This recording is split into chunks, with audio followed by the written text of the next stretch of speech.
से एक साथ सारे गुनाह याद आ जाते हैं जब घर वाले कहते हैं यहाँ आओ तुमसे बात करनी है।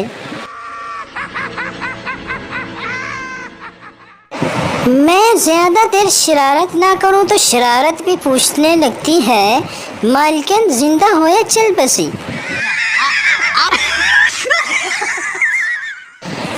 जिसको गरारे करने नहीं आते वो मुंह में पानी लेकर आसमान की तरफ मुंह करके कहे खैबर पख्तूनख्वा खैबर पख्तूनख्वा खैबर पख्तूनख्वा।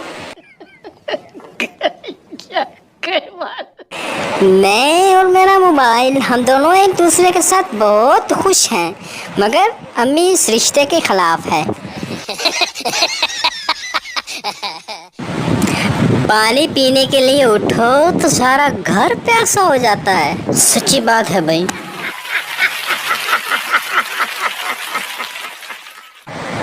ये खास लोगों के लिए। डब्बे में डब्बा, डब्बे में केक, बाहर से अच्छे अंदर से फेक।